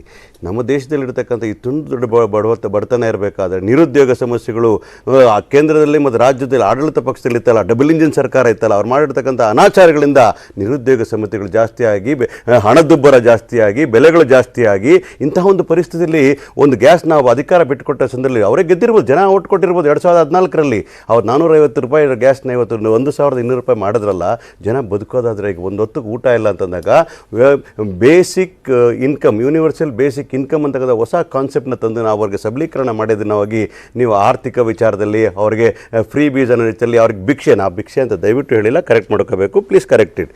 ನಾವು ಹೇಳ್ತಾ ಇದ್ವಿ ಅವರ ಸ್ವಾಭಿಮಾನಕ್ಕೆ ಧಕ್ಕೆ ಬಾರಬಾರ್ದನ್ನ ಕಾರಣಕ್ಕೋಸ್ಕರ ಯೂನಿವರ್ಸಲ್ ಬೇಸಿಕ್ ಇನ್ಕಮ್ನ ಕೊಟ್ಟಿರ್ತೀವಿ. ಭಿಕ್ಷೆ ಅನ್ನೋ ಪದನ ಯಾರೂ ಯೂಸ್ ಮಾಡ್ಲಿಕ್ಕೆ ಸಾಧ್ಯ ಇಲ್ಲ, ಯಾಕಂದರೆ ಮತದಾರರೇ ಪ್ರಭುಗಳು ಅಂತ ಹೇಳ್ತೀವಿ. ದಯವಿಟ್ಟು ಅವ್ರನ್ನ ಆ ರೀತಿ ತಲಬೇಡಿ ಅಂತ ಮನವಿನ JDS ಅವರು ಮಾಡ್ತಾ ಇರ್ತೀನಿ. ಅದ್ರ ಜೊತೆಗೆ ಹೇಳಬೇಕಾದ್ರೆ ಇವತ್ತಿನ ಡಿಬೇಟ್ ನಡೀತಾ ಇರೋ ಸಂದರ್ಭದಲ್ಲಿ ಮಾನ್ಯ ಬಾಲಕೃಷ್ಣ ಅವರು ಮಾಡಿರ್ತಕ್ಕಂಥ ವಿಚಾರದಲ್ಲಿ ಅವರು ನಾವು ಬ್ಲ್ಯಾಕ್ ಮೇಲ್ ಮಾಡ್ತೀನಿ ಅಂತಕ್ಕಂಥ ಉದ್ದೇಶಪೂರ್ವಕವಾಗಿ ಹೇಳಿದಂಥ ಮಾತುಗಳಲ್ಲ ಅಂತ ಹೇಳ್ತೀನಿ. ಆದರೆ ಆ ರೀತಿ ಮಾತಾಡ್ತಾ ಅವಶ್ಯಕತೆಯೂ ಇರಲಿಲ್ಲ ಅನ್ನೋ ಮಾತನ್ನು ಹೇಳ್ತಾ ಇದ್ದೀನಿ. ಆದರೆ ಒಂದು ತಿಳ್ಕೋಬೇಕಾದ್ರೆ ನಾವು ಪಾಠ ಕಲಿಬೇಕು ಮಾತಾಡ್ಬಿಡುವಂಥ ಬಾಲಕೃಷ್ಣ ಅವ್ರಿಗೆ ಹೇಳ್ತೀನಿ. ಅದೇ ರೀತಿ BJP ಕೇಂದ್ರದ ಅಧಿಕಾರದ BJP ನಡ್ಡಾ ಅವ್ರು ಮಾಡಿದಂಥ ಹೇಳಿಕೆಗಳು ತಪ್ಪು ಅಂತ BJP ಒಪ್ಕೋಬೇಕು ಅಂತ ವಿಚಾರ ಹೇಳ್ತೀವಿ. ಯಾಕಂದರೆ ಇನ್ನೊಬ್ಬರ ಬಗ್ಗೆ ಟೀಕೆ ಮಾಡಬೇಕಾದ್ರೆ ಅವರ ಬೆನ್ನನ್ನು ಅವ್ರು ನೋಡ್ಕೋಬೇಕಾಗ್ತದೆ, ಅವರ ನಾಯಕರು ಹೇಳಿದ ಹೇಳಿಕೆಗಳು ನೋಡ್ಕೋಬೇಕು. ಆದರೆ ನಾನು ಉದ್ದಟತನ ಮಾತುಗಳು ಮಾತಾಡೋದಿಲ್ಲ. ನರೇಂದ್ರ ಮೋದಿ ಅವರು ಹೇಳಿದರು, ಅವ್ರ ಬಾಯಲ್ಲಿ ಹೇಳಿಸಿದ್ರು, ಇಲ್ಲ ಅಮಿತ್ ಶಾ ಅವ್ರ ಬಾಯಲ್ಲಿ ಹೇಳಿಸಿದ್ರು ಅಂತಕ್ಕಂಥ ಉದ್ದಟತನ ಮಾತುಗಳನ್ನು ಮಾಡೋದಿಲ್ಲ. ಯಾಕಂದರೆ ಭಾಷೆ ನಾಲ್ಗೆಗೆ ಬೆನ್ನಿಲ್ಬ ಅಂತೇಳಿ ಯಾರನ್ನೂ ಟೀಕೆ ಮಾಡ್ತಾಗ ಉದ್ದಟತನ ಮಾತುಗಳನ್ನ ನಾನು ಮಾಡ್ಲಿಕ್ಕೆ ಹೋಗೋದಿಲ್ಲ. ನೀವು ಮಾತ್ರ ಬರಲಿಲ್ಲ, ಇಷ್ಟೊಂದಾಗಿ ನನ್ನ ಪ್ರಶ್ನೆ ಉತ್ತರ ಬರಲಿಲ್ಲ. ನಿಮ್ಮ ಪ್ರಶ್ನೆಗೆ ನೇರ ಬರ್ತಕ್ಕಂಥ ವಿಚಾರದಲ್ಲಿ ಇನ್ನೊಂದ್ಸಲಿ ಹೇಳಿ ಪ್ರಶ್ನೆ ನಿಮ್ದು. ಅದೇ ತಮಗೆ ಉತ್ತರವನ್ನು ಕೊಡುವ ಬರದಲ್ಲಿ ಪ್ರಶ್ನೆ ಮರೆತು ಜನಗಳು ಗೊತ್ತಾಗಬೇಕಾದ್ರೆ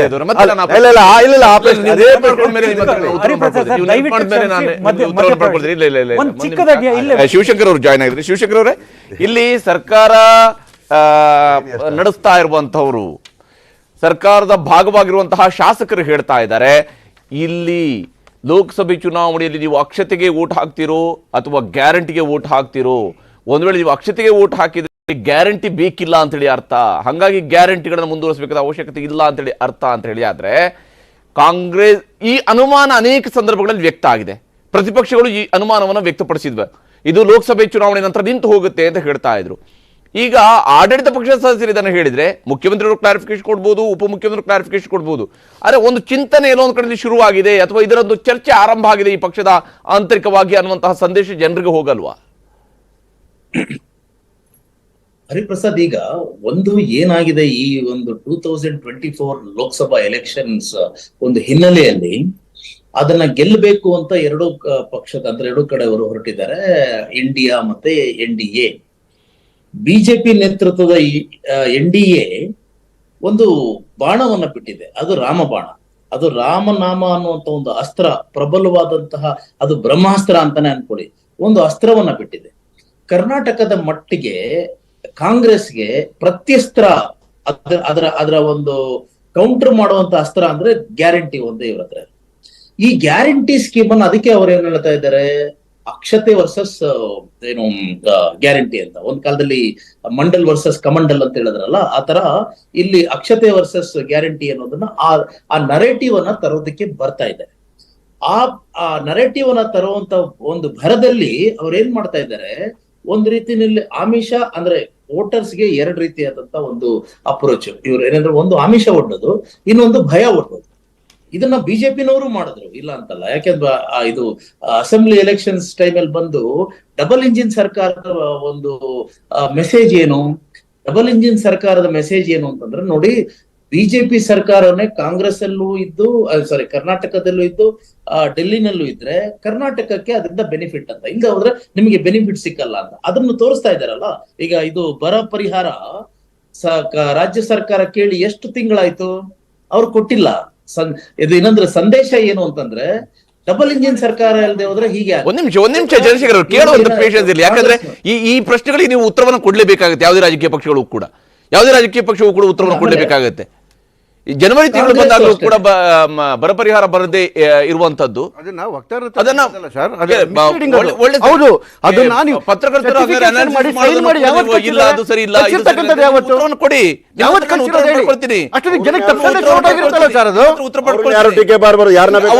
ಕಾಂಗ್ರೆಸ್ ಅವ್ರಿಗೆ ಬೈದ್ರೆ ಮಾತ್ರ ಖುಷಿ ಆಗುತ್ತೆ, ಯಾರು ವಿಮರ್ಶೆಗಳು ಪಡಿಸಬಾರ್ದ? ಎಸ್ ಶಿವಶೇಖರ್ ಅವರೇ, ಅದೇ ತರ ಈ ಕಾಂಗ್ರೆಸ್ನವರು ಅಷ್ಟೇನೆ. ಇಲ್ಲಿ ಏನಂತಂದ್ರೆ ಒಂದು ಗ್ಯಾರಂಟಿ ನಾವು ತಂದ್ಬಿಟ್ಟಿದ್ದೀವಿ, ನಿಮ್ಗೇನೋ ಒಂದು ಇದು ನಾವು ನಿಮ್ಗೆ ನಿಮ್ಮ ಜೋಬಿಗೆ ಹಣವನ್ನ ತುಂಬಿಸ್ತಾ ಇದ್ದೀವಿ, ಅಕಸ್ಮಾತ್ ನೀವು ನಮ್ಗೆ ನಮ್ಮ ಕೈ ಬಲಪಡಿಸ್ಲಿಲ್ಲ ಅಂದ್ರೆ ಅದು ನಿಮ್ಗೆ ಕತ್ರಿ ಹಾಕ್ತೀವಿ ಅನ್ನುವಂತ ಒಂದು ಸಂದೇಶನೇ ಇವತ್ತು ಬಾಲಕೃಷ್ಣ ಅವರಿಗೆ ಮಾಯಲ್ಲಿ ಬಂದಿರೋದು. ಈಗ ಬೇಸಿಕಲಿ ಅಂತಂದ್ರೆ ಜನಗಳಿಗೆ ಈ ರಾಜಕಾರಣಿಗಳು ಮತ್ತೆ ರಾಜಕೀಯ ಪಕ್ಷದ ಬಗ್ಗೆ ಒಂದು ಸಿನಿಕತೆ ಬಂದಿರೋದಂತೂ ನಿಜ. ಇವರೆಲ್ಲ ಸುಳ್ಳೇ ಹೇಳೋದು, ಯಾವತ್ತಾದ್ರೂ ನಿಜ ಹೇಳ್ತಾರಾ? ನಾವು ನಿಮ್ಗೆ ಏನು ಅಂದ್ರೆ ಆಶ್ವಾಸನೆ ಅನ್ನೋದು ಬಹಳ ಹಳೆಯ ಒಂದು ಡಿಕ್ಷನರಿಯ ಪದ. ಇವ್ರು ಏನಾದ್ರು ರಾಜಕಾರಣಿಗಳು ಆಶ್ವಾಸನೆ ಕೊಡ್ತಾರೆ, ಎಲೆಕ್ಷನ್ ಆದ್ಮೇಲೆ ಅದನ್ನ ಮರೀತಾರೆ ಅಂತ. ಇವಾಗ ಮಹಿಳೆಯರೆಲ್ಲ ಅದನ್ನೇ ತಾನೇ ಹೇಳ್ತಾ ಇದ್ದಿದ್ದು. ಸೊ ಹಾಗಾಗಿ ಇವಾಗ ಕಾಂಗ್ರೆಸ್ನವ್ರಿಗೆ ಏನಾದ್ರು ಇದು ಇಲ್ಲ ನಾವು ಮಾಡ್ತೀವಿ ಅನ್ನೋದಾದ್ರೆ, ಅಂದ್ರೆ ನಾವು ಇದು ಗ್ಯಾರಂಟಿ ಸ್ಕೀಮ್ಸ್ ಅನ್ನ ಕೈ ಬಿಡೋದಿಲ್ಲ ಅನ್ನೋದಾದ್ರೆ ಅಟ್ಲೀಸ್ಟ್ ಇವಾಗ ಅನುಷ್ಠಾನ ಆದ್ರೂ ಸರಿಯಾಗಿ ಮಾಡ್ಬೇಕು ಅವ್ರು. ಅಂದ್ರೆ ಲೋಕಸಭಾ ಎಲೆಕ್ಷನ್ಸ್ ಆದ್ಮೇಲೆ ಏನಾದ್ರು ಆಗ್ಲಿ. ಈಗ ನಿಮಗೆ ಇವ್ರು ಕಾಂಗ್ರೆಸ್ನವರು ಒಂದು ಉತ್ತರ ಕೊಡಬೇಕು. 2,000 ರೂಪಾಯಿ ಅಂದ್ರೆ ಗೃಹಲಕ್ಷ್ಮಿ ಏನು ಹಣ ಏನಿದೆ ಅದು ಎಲ್ರಿಗೂ ಹೋಗ್ತಾ ಇದೆಯಾ ಅನ್ನೋದನ್ನ ಧೈರ್ಯವಾಗಿ ಒಂದು ಡೇಟಾ ಇಟ್ಕೊಂಡು ಮುಂದೆ ಇಡ್ಲಿ. ಅವಾಗ ಏನಾಗುತ್ತೆ, ಜನಗಳಿಗೆ ನಂಬಿಕೆ ಬರುತ್ತೆ. ಅದು ಬಿಟ್ಟು ಬರೀ ಅವರು ರಾಮ ಅನ್ನುವಂತ ಒಂದನ್ನ ಜಪ ಹೇಳೋದು, ಇವ್ರು ಗ್ಯಾರಂಟಿ ಅಂತ. ಅಂದ್ರೆ ಅವ್ರು ರಾಮನಾಮ ಜಪ, ಇವರು ಗ್ಯಾರಂಟಿ ನಾಮ ಜಪ. ಎರಡರಿಂದನೂ ಅಂದ್ರೆ ಗ್ಯಾರಂಟಿಯಿಂದ ನಾವು ಎಲೆಕ್ಷನ್ ಗೆಲ್ಬಹುದು ಅಂತ ಇವರು, ರಾಮನಾಮದಿಂದ ನಾವು ಇದು ಎಲೆಕ್ಷನ್ ಗೆಲ್ಬಹುದು ಅಂತ ಬಿಜೆಪಿನವರು. ಇವರಿಬ್ಬರು ಆದ್ರೆ ಪ್ರಾಬ್ಲಮ್ ಏನಿದೆ ಅಂದ್ರೆ, ಕರ್ನಾಟಕದ ಮತದಾರರಿಗೆ ಇವರಿಬ್ಬರ ಮಧ್ಯದಲ್ಲಿ ಮೂರನೇದು ಆಲ್ಟರ್ನೇಟಿವ್ ಇಲ್ಲ. ಇಲ್ಲಾಂದ್ರೆ ಇವರಿಬ್ಬರನ್ನು ಸೋಲಿಸ್ಬಿಡ್ತಾ ಇದ್ದೀರಿ ಅಂತ ನನ್ಗನ್ಸುತ್ತೆ. ಎಸ್ ಶಿವಶೇಖರ್ ಅವರೇ ಮಾತಾಡ್ತೀನಿ. ಇಲ್ಲಿ ಚಂದ್ರಶೇಖರ್ ಅವರೇ, ಯಾವ ಸ್ವರೂಪದಲ್ಲಿ ಈಗ ಕಾಂಗ್ರೆಸ್ನವರು ಸಮರ್ಥನೆಯನ್ನು ಹೇಳ್ತಿದ್ದಾರೆ, ನಾನಾ ಸ್ವರೂಪದಲ್ಲಿ ಬಿಜೆಪಿಯವರು ಹಿಂಗೆ ಹೇಳಿದ್ರು, ಹಾಗಾಗಿ ನೋಡಿ ಅವರು ಹಂಗೆ ಹೇಳ್ತಾರೆ ಅನ್ನುವಂಥದ್ದು ಹೇಳ್ತಿದ್ದಾರೆ. ಕಾಂಗ್ರೆಸ್ನವರು ಹಂಗೆ ಹೇಳ್ತಿದ್ದಾರೆ. ಕಾಂಗ್ರೆಸ್ನವರ ಗ್ಯಾರಂಟಿ ಎಲ್ಲಿವರೆಗಿನ ಗ್ಯಾರಂಟಿ ಅಂತ ಹೇಳುತ್ತರ ಬಗ್ಗೆ ನೀವು ಬಿಜೆಪಿ ಆರಂಭದಲ್ಲೂ ಕೂಡ ಇದಕ್ಕೊಂದು ಭವಿಷ್ಯ ನುಡಿತಾ ಇತ್ತು, ಇದು ಜಾರಿ ಆಗಲ್ಲ ಅಂತ ಹೇಳ್ತಿತ್ತು, ಇದು ಬಿಟ್ಟಿ ಭಾಗ್ಯ ಅಂತ ಕೂಡ ಹೇಳಿತ್ತು. ಅದಾದ್ಮೇಲೆ ಇವಾಗ ನೋಡಿದ್ರೆ ಇವರೇ ಹಿಂಗೆ ಹೇಳ್ತಿದ್ದಾರೆ. ಜಾರಿ ಆಗೋದಿಲ್ಲ ಅಂತ ಜಾರಿ ಮಾಡಿ ಅಂತ ಹೇಳಿದವ್ರು ನಾವೇನೇನೆ, ಆದರೆ ರಾಜ್ಯ ಸರ್ಕಾರವನ್ನು ದಿವಾಳಿ ಮಾಡಬೇಡಿ ಅಂತ ಹೇಳಿದವರು ನಾವೇನೇನೆ. ಗ್ಯಾರಂಟಿ ನೀವು ಒಪ್ಕೊಂಡಿದ್ರೆ ಅದು ಕೊಡಲೇಬೇಕು ಅಂತ ಹೇಳಿದ್ರು ನಾವೇನೇನೆ. ಅದ್ರ ಜೊತೆಗೆ ಸರ್ಕಾರನ ದಿವಾಳಿ ಮಾಡ್ಬೇಕಂತೇಳಿ ಅದನ್ನು ಹೇಳಿದ್ದು ನಾವೇನೇನೆ. ಇವರು ಭಿಕ್ಷೆನ ಪದನ ಬಳಸಬೇಡಿ ಅಂತ ಹೇಳಿದ್ರು. ನೋಡಿ ಇವ್ರು ಹೆಂಗೆ ಜನರನ್ನ ಭಿಕ್ಷುಕರು ಮಾಡಿದ್ದಾರೆ ಅಂತೇಳಿ. ರೈತರಿಗೆ 1 ಹೆಕ್ಟೇರ್ಗೆ 2,000 ರೂಪಾಯಿ ಪರಿಹಾರಧನ ಕೊಡ್ತೀರಿ ಅಂತ ಹೇಳ್ತಾರಲ್ಲ, ರೈತರು ಭಿಕ್ಷುಕರ? 1 ಹೆಕ್ಟೇರ್ಗೆ, ಎಕರೆಗಲ್ಲ, ಹೆಕ್ಟೇರ್ಗೆ 650-700 ರೂಪಾಯಿ ಬರುತ್ತೆ 1 ಎಕರೆಗೆ. ಅದಕ್ಕೆ ದಾವಣಗೆರೆಯಲ್ಲಿ ರೈತರು ಅದಕ್ಕೆ 100 ರೂಪಾಯಿ ಸೇರಿಸಿ 2,100 ರೂಪಾಯಿ ಚೀಫ್ ಮಿನಿಸ್ಟರ್ಗೆ ವಾಪಸ್ ಕಳಿಸಿದ್ರು. ಅದಾದಮೇಲೆ ಅಕ್ಕಿ ಭಾಗ್ಯ ಮಾಡಕ್ ಹೋದ್ರು 170 ರೂಪಾಯಿ ಅಕೌಂಟಿಗೆ ಹಾಕ್ತೀನಿ ಅಂತ ಹೇಳ್ತಿರಲ್ಲ, ಒಂದೇ ಒಂದು ತಿಂಗಳು 3 kg ಅಕ್ಕಿ ಬರಲ್ಲ ಸರ್, 170 ರೂಪಾಯಿಗೆ. ಮತ್ತೆ ಬಡ ಜನರನ್ನ ಭಿಕ್ಷಕರನ್ನು ಮಾಡ್ಕೊಂಡಿದ್ದೀರಾ ನೀವು. ಅದಾದಮೇಲೆ ಭಾಗ್ಯಲಕ್ಷ್ಮಿ ಮಾಡಿದ್ವಿ ಅಂತ ಹೇಳಿದ್ರಿ, 1,51,00,000 ಫಲಾನುಭವಿಗಳು ಬರ್ತಾರೆ, 50,000 ಆಗ್ತಿದ್ದಂಗೆ ಸರ್ವರ್ ಡೌನ್ ಆಗೋಗುತ್ತೆ. ಅದಾದ್ಮೇಲೆ ಮೇಲಕ್ಕೆ ಹೋಗೋದೇ ಇಲ್ಲ. ಒಬ್ಬ ತಾಯಿಗೆ ಒಂದು ದಿವಸ ಬಂದ್ರೆ, ಒಂದು ತಿಂಗಳು ಬಂದ್ರೆ, 2 ತಿಂಗಳು ಬರೋದಿಲ್ಲ. ಹೆಣ್ಮಕ್ಳು ಪಾಪ ಬ್ಯಾಂಕಲ್ಲಿ ಒದ್ದಾಡ್ತಾ ಇದ್ದಾರೆ ಸರ್. ಬಂತ ಹೆಣ್ಮಕ್ಳನ್ನ ಭಿಕ್ಷಕರು ಮಾಡಿದ್ರಿ, ರೈತರನ್ನ ಭಿಕ್ಷಕರು ಮಾಡಿದ್ರಿ, ಯುವ ನಿಧಿ ಅಂತ ಹೇಳ್ತಿದ್ದಾರೆ ಸರ್. 5,31,000 ಜನ ಒಂದು ವರ್ಷಕ್ಕೆ ಆಚೆ ಬರ್ತಾರೆ. ಹೆಂಗೆ 61,000ಕ್ಕೆ ಬಂದು ನಿಂತಿದೆ ಇದು ಫಲಾನುಭವಿಗಳು?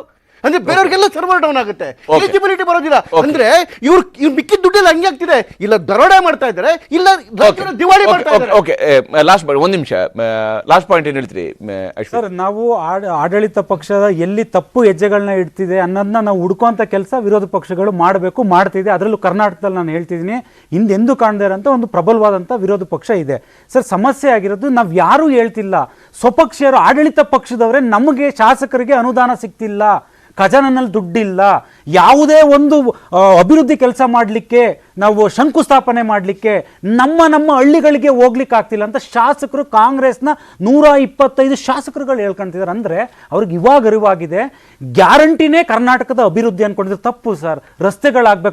ರಸ್ತೆಗಳಾಗಬೇಕು, ನೀರಾವರಿ ಯೋಜನೆಗಳಾಗಬೇಕು, ವಿಶ್ವವಿದ್ಯಾನಿಲಯಗಳಾಗಬೇಕು ಸರ್. ಅದಾದಾಗ್ಲೇನೆ ರಸಗೊಬ್ಬರ ಪೂರೈಕೆಗಳಾಗಬೇಕು.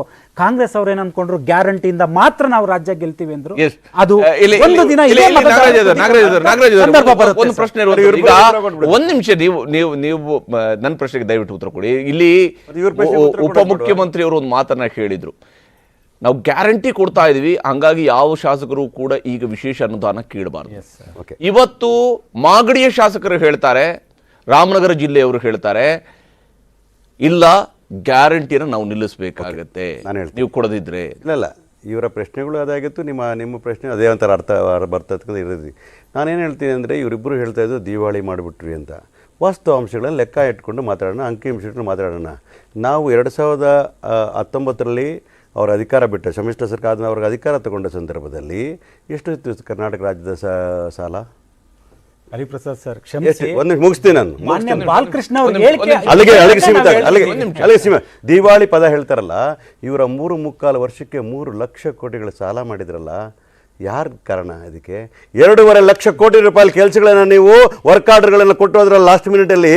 ಯಾವುದೇ ನಾನೇ ಅಧಿಕಾರಕ್ಕೆ ಬರ್ತೀನಿ ಅಂತ ವರ್ಕ್ ಆರ್ಡರ್ ಕೊಟ್ಟೋದ್ರಲ್ಲ, ಯಾರು ದಿವಾಳಿತನಕ್ಕೆ ಮೂಲ ಕಾರಣ? ನೀವೇ. ಮೊದಲನೇ ಬಜೆಟ್ ಮೊದಲನೇ ದಿವಸನೇ ಹೇಳಿದ್ರು ಕರ್ನಾಟಕ ಸುಭಿಕ್ಷವಾಗಿದೆ, 41,000 ಕೋಟಿ ಸರ್ಪ್ಲಸ್ ಬಜೆಟ್. ಈ ಕರ್ನಾಟಕ ರಾಜ್ಯನ ದಿವಾಳಿ ಕೊಂಡೊಯ್ಯತಕ್ಕಂಥ ವ್ಯವಸ್ಥೆ ಯಾರು ಮಾಡಿದ್ರೆ ಇಲ್ಲೇ ಕೂತಿರ್ತಕ್ಕಂತಹ ಬಿಜೆಪಿಯವರು ಅದಕ್ಕೆ ಸಪೋರ್ಟ್ ಮಾಡ್ತಾ ಇದ್ದಾರೆ.